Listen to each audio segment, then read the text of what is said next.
Mein Name ist Stefan Wolle. Ich bin Historiker von Beruf und bin jetzt hier wissenschaftlicher Leiter des DDR-Museums in Berlin. Also, especially the year 1984 was for me very important and very exciting. I finished my doctoral dissertation in this year, and it was difficult. Also, I was an employee in the Academy of Sciences of the GDR, in the Institute for History, and my special field was the Russian history, the old Russian history. The topic of my dissertation were the scientific relation between Germany and Russia in the 18th and in the early 19th century. Das ist insofern wichtig, als dass ich dadurch zwischen mich und die aktuelle politische Situation einige hundert Jahre brachte. Man wird sich erinnern, dass die Geschichtswissenschaft in der DDR, ähnlich wie in den anderen kommunistischen Staaten, extrem ideologisch indoktriniert war. Und es war für jemanden, der ein kleines bisschen Selbstachtung besaß, vollkommen undenkbar, sich zu beschäftigen mit der Gegenwart. Also die Geschichte seit 1917, seit der großen sozialistischen Oktoberrevolution, war sozusagen für einen anständigen Menschen vollkommen tabu. Aber in den 80er Jahren konnte man übers Mittelalter oder in dem Fall über die Beziehungen, internationalen Beziehungen um 1800 mehr oder weniger schon schreiben, was man so wollte. Aus verschiedenen Gründen. Nun gut, also das war dennoch für mich kompliziert. Ich war zwar Mitarbeiter der Akademie, aber ich war nicht in der Partei und war so eine merkwürdige Existenz, gerade am Rande des noch Erlaubten. Und es war dann auch ziemlich schwierig, die Dissertation durchzukriegen.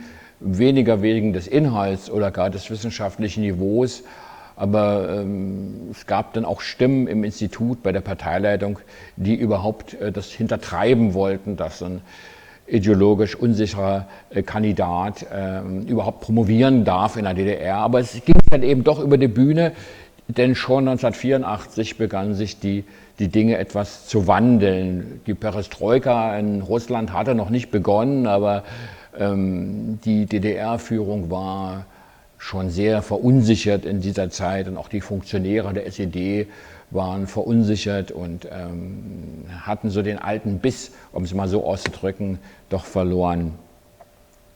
Ja, das ging dann durch, das war eigentlich dann auf einem bestimmten Punkt wieder ohne Probleme. Ich konnte also promovieren. Das Problem war, ich war damals 34 Jahre alt und war schon verheiratet und habe mich gerade in dem Jahr auch scheiden lassen. Und das vermengte sich alles damals sehr, diese persönliche Situation und die Unsicherheiten, die damit verbunden waren, mit der beruflichen Situation. Politisch war ich damals irgendwie sehr, sehr pessimistisch.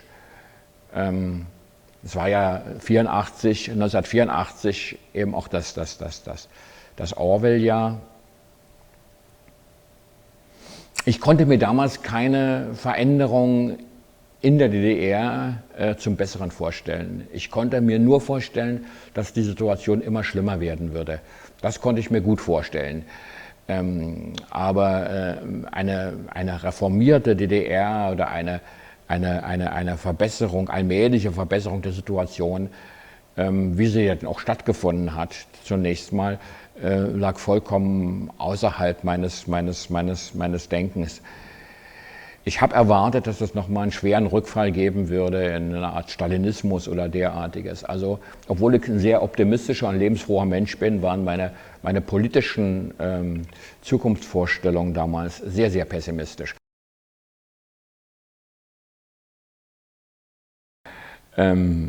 das ist natürlich so ein fundamental, das ist klar. Ja, ich habe hier einen sehr interessanten Job hier beim DDR-Museum. Ich kann eine Menge Interviews geben, ich lerne eine Menge Leute kennen, Künstler aller Art und Wissenschaftler und Journalisten, und jeder Tag ist für mich anders und aufregend. Also ich bin insofern sehr glücklich, als dass ich meine Hobby, das ist nun mal die Geschichte, meine Lieblingsbeschäftigung, sozusagen zum Beruf gemacht habe. Und das ist eigentlich durchgehend auch so gewesen, die ganzen Jahre über seit dem Studium. Daran hat sich eigentlich nichts geändert. Das ist eigentlich eine sehr schöne Situation. Das Glück haben ja nur wenige Menschen, dass sie eigentlich das, was sie am liebsten machen, gleichzeitig als Beruf haben. Okay, ja, ich habe eine Menge Bücher jetzt geschrieben und bin relativ bekannt und werde viel eingeladen. Aber ich klebe natürlich auch irgendwie an der DDR. Ich bin jetzt lebenslänglich zur DDR verurteilt. Das hängt mir schon manchmal ein bisschen zum Halse raus. Aber da bin ich so ein bisschen in der Situation eines Schauspielers, der mal in der Seifenoper eine Rolle hatte. Der ist dann sein Leben lang auf die Seifenoper festgelegt. Der kann in Hamlet und Richard III. Spielen oder was auch immer. Er bleibt immer der Held der Seifenoper. Ist jetzt so ein bisschen mein Schicksal auch. Aber ich will mich darüber nicht beklagen. Ich bin sehr gefragt. Ja, das ist jetzt meine Situation. Politisch, natürlich ist das hier Deutschland nicht das Himmelreich auf Erden, aber das hat auch nie jemand behauptet und nie jemand angekündigt. Aber ich glaube, wir können mit unserer Situation sehr zufrieden sein. Also der Weg, die 25 Jahre, die wir seit der Wiedervereinigung zurückgelegt haben, sind schon irgendwo eine Erfolgsstory. Nicht, dass das alles in Ordnung wäre, es hakt hier und es hakt dort, und gerade im Osten ist die Arbeitslosigkeit ziemlich hoch und es gibt andere Probleme, aber im Großen und Ganzen stehen wir ganz gut da und sind, hoffe ich, gut gerüstet für die Auseinandersetzungen, die uns politisch bevorstehen. Also da bin ich heute von einem großen Optimismus.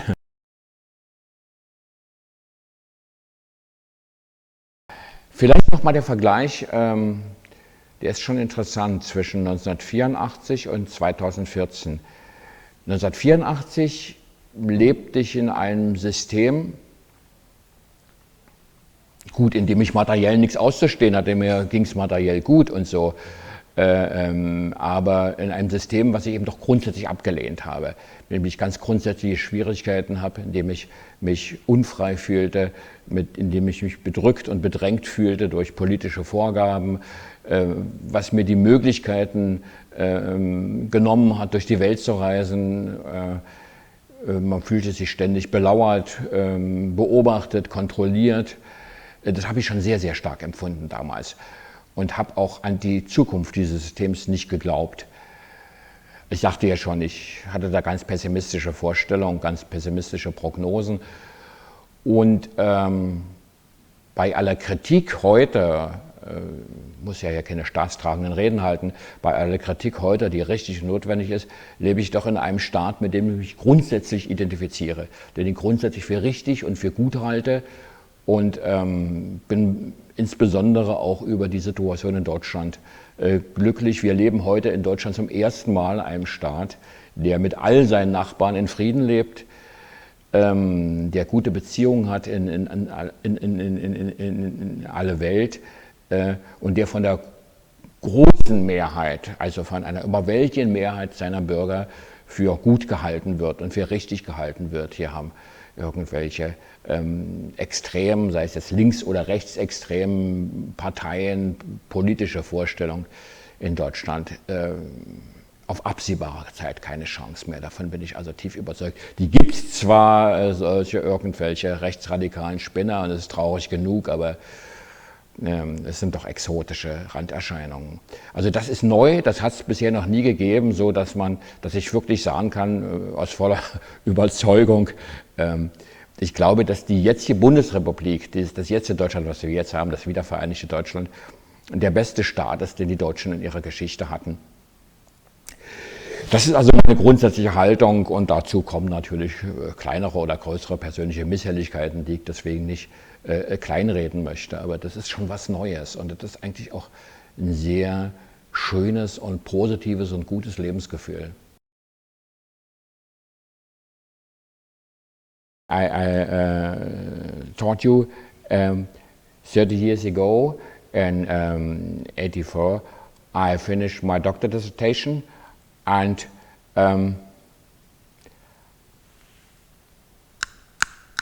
what's a typewriter? Typewriter, yeah.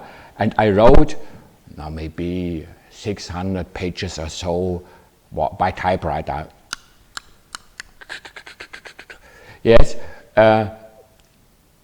and this object, this typewriter, was the center of my life. Yeah? On my desk was in the center was this typewriter, also die Schreibmaschine in German, and all other things was like planets.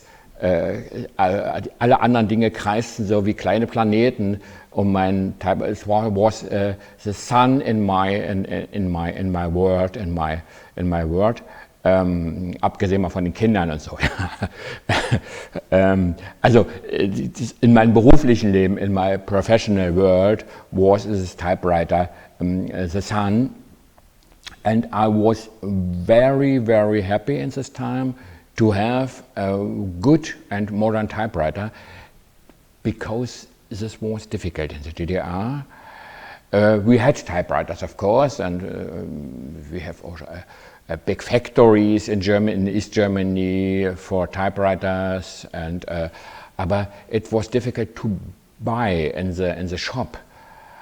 And I bought a very good, but also a very expensive typewriter for my work, for my dissertation, for my letters, and all other, for my first articles and my first book. And my wife taught me it is so cozy when in the night, late in the night, this sound of typewriter. This is so cozy. She sleep in the bed and she hear the type machine, this noise.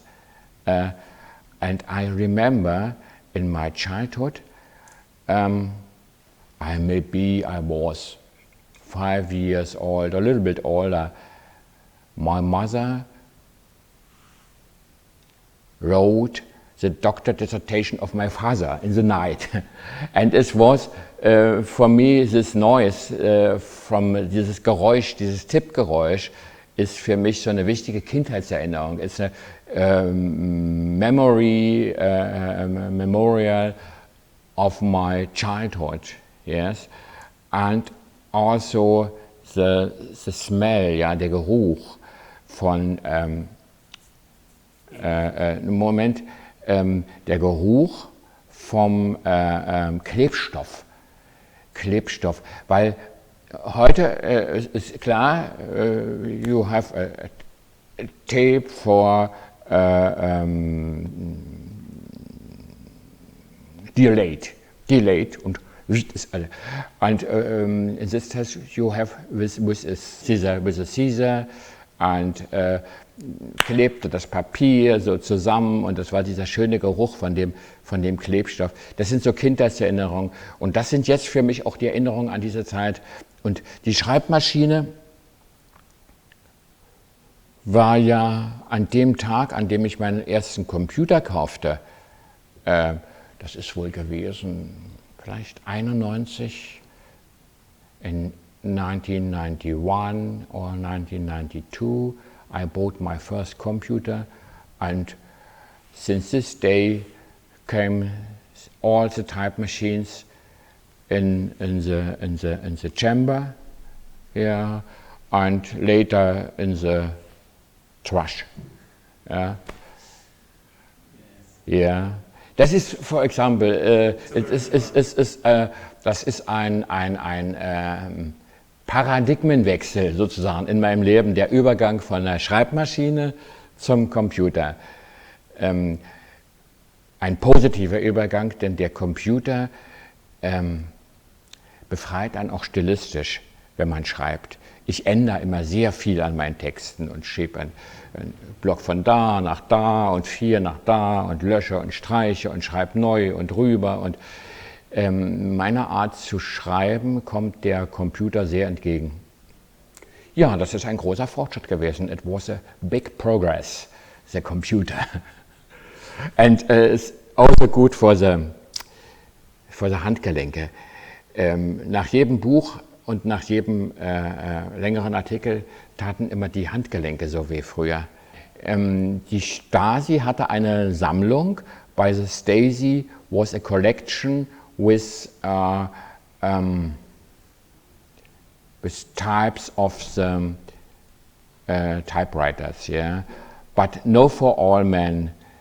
In the first time in the GDR, in the occupation time after the war, you have to a permission by the Soviet, you have to get a permission by the Soviet Kommandantur. But it was in my time, it wasn't possible in my time, no. You could buy, it was only a economic problem, yeah. Our typewriters machine was difficult to buy in the shop, yes. But you didn't need a special permission for this or to give a special example by the police or a state security service or so, no.